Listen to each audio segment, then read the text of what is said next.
While some folk are after a buy-it-now blast down a country lane, others want to start from scratch. And luckily, in the showroom, there are two of those on hand that have come from one Yorkshire family.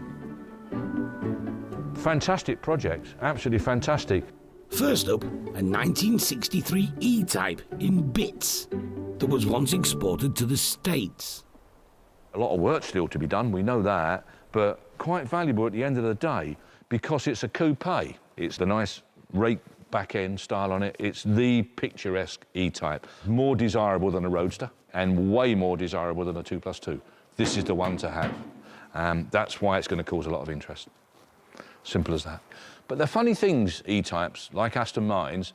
They're stocks and shares. They're all over the place. In real life, we say a nice 2+2 E-Type is 35, 40,000, but the coupe's that bit more. So 45 plus, even as much as 65. I don't believe all this 85, 100,000 pound.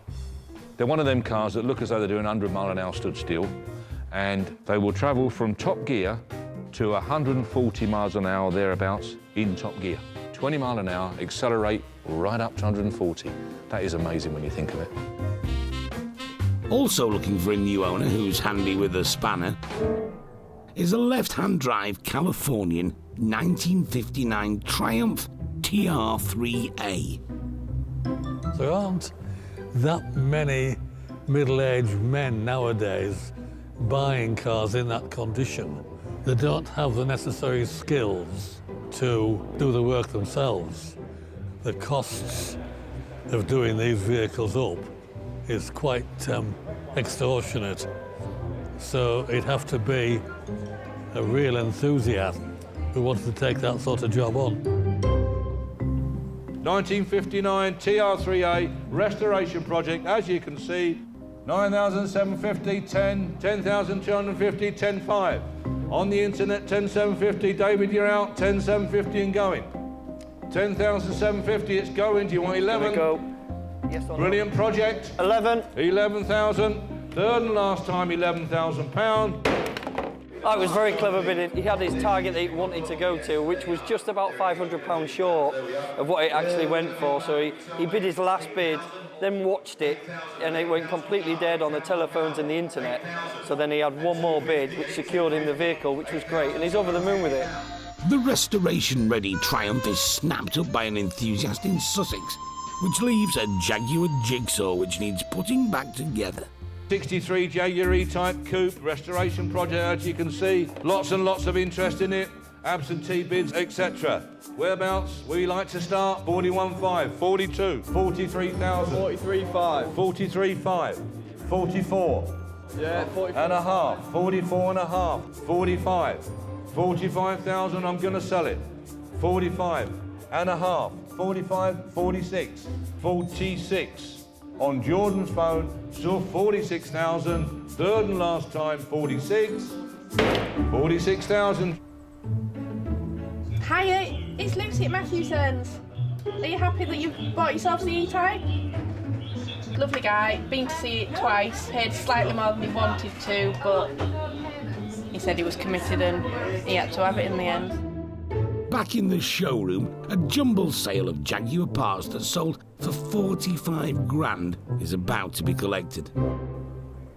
Getting all the boxes and the engine and the gearbox and everything for the E-Type. Come on, Mike, you all right? Hard left and down. Hard left, that's it. Mike Hiscock's picking up his newly purchased 3.8-litre Series 1 restoration project, but he's only taking half of it home with him. The chassis and coupe shell will follow a few days later. So it's an Airfix kit you've bought? Without the glue. without the instruction manual. It's like a jigsaw puzzle. Well, I won't know until I start putting it together, the parts that are missing. And they probably aren't on the floor under the dining table. Go forward a bit now? Yeah, try taking her in now.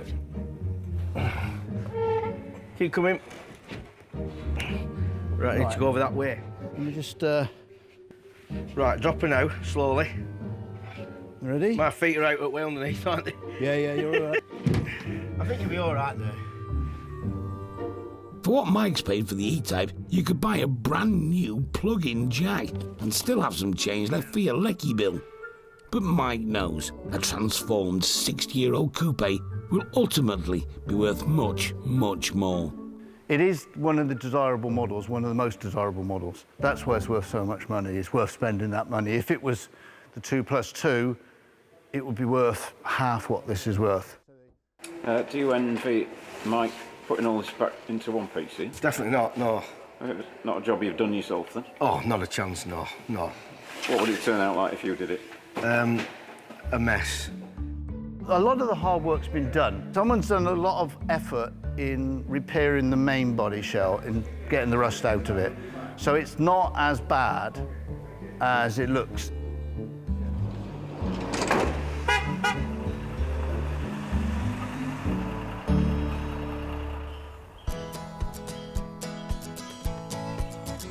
I've tinkered with cars all my life. Rebuilt various cars and built cars.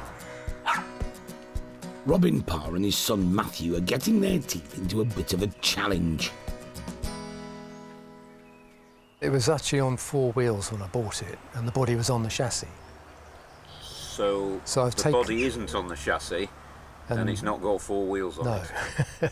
We've gone backwards a little bit? Sort of gone backwards. You need to take a step backwards to take 2 steps forward, I think. So that's what I'm hopefully doing by strengthening the chassis and upgrading everything with the extra roll bars and the rack and pinion steering, and it'll be a very nice car to drive, hopefully. Robin is the new owner of the 1959 TR3A, a car he's hoping to have some fun with. But having arrived in pieces, there are a few jobs to do. The rear end is done now. I'm finished, so I'm now working on the front end. When I found that the front suspension was bent, I was a little bit disappointed because I thought it was going to be a perfect car. So I think I've got it back straight now, so I'm fairly happy with that. So it's going to be about there. Robin knows his way around cars. In his salad days, he used to race them. It came with a left-hand drive dashboard, which you can't just simply turn around. I've had a guy who specialises in it make a right-hand drive dashboard, which is quite a job. This is the right-hand drive dashboard. This has been converted from an original which had the 2 dials here. Some people might sort of say, why didn't you just buy a car that you could get in and drive? Because I didn't have enough money. I would have to spend 30-odd thousand for a car I could have just got in and driven. There's a fair bit of work still to do, but already Robin has his mind set on the open road. But the TR3, that captures some of that, doesn't it? Yeah, in and, a road going. I can do a little bit of track day with it. I'll be happy with doing that. No regrets. Not today, anyway. Not yet. Let's hope the funds can keep up with it.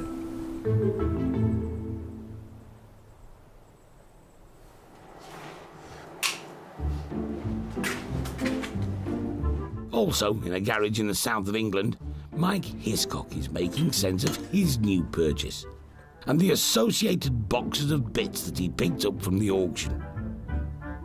Last time we saw you, you were just shoveling loads of boxes about, weren't you? You could say so. Yeah, about 50 of them. Was it a large transit or whatever? It was totally full. The bits are starting to fit together. When it all comes together, Mike will have a gleaming and rare Mark I E-Type Jag. But just like Robin with the TR3A, there's a way to go yet. The first job is really just to go through and consolidate what I've got, understand what is there, what isn't there, and try to kind of store it in some kind of methodical method. And I've completed that. It wasn't a 5-minute job, as you can imagine. Mike's job was made a little more complicated. Well, because stuff happens. The biggest unknown, I think, when I bought the car was the gearbox, There was parts from 2 or 3 gearboxes there. One complete gearbox which had nothing to do with this car that turned out to be an XK 120 or 140 gearbox, but not quite sure why it was there. And there's a top off a gearbox which is, there you see. Is that an E-Type gearbox? Yes, that's an E-Type gearbox. Right. That's an E-Type top. When I bought the car, next to it was a TR3A. Well, the guy who owned that phoned me and said, I think I've got some E-Type bits and pieces in my car. I've now got the right part off the right car, rather than the right part maybe off the wrong car. Mike's no stranger to restoring Jags, and with 45 grand invested in this one, it might take a similar sum to get him back on the road. I've always liked E-Types, and I wanted a project engineered by heart but not by trade, if you like. You know, and this is why any of the complex jobs, like the gearbox and the differential, are both gone off to specialist companies. So I'm kind of doing the simpler bits on the wayside, which, you know, you can do as a keen amateur rather than a professional. I've got a couple other classic cars which I spent a long time either restoring or partly restoring. And I spent far, far, far more time doing that with them than I ever have driving them. You know, so the pleasure came from putting them together. When this is finished, it'll hopefully be in A1 condition. Trying to get it finished for my son's wedding, actually, so he can drive it to his wedding. How many years have you got? Well, exactly. I think it'll be year after next. So, yeah, so we'll see.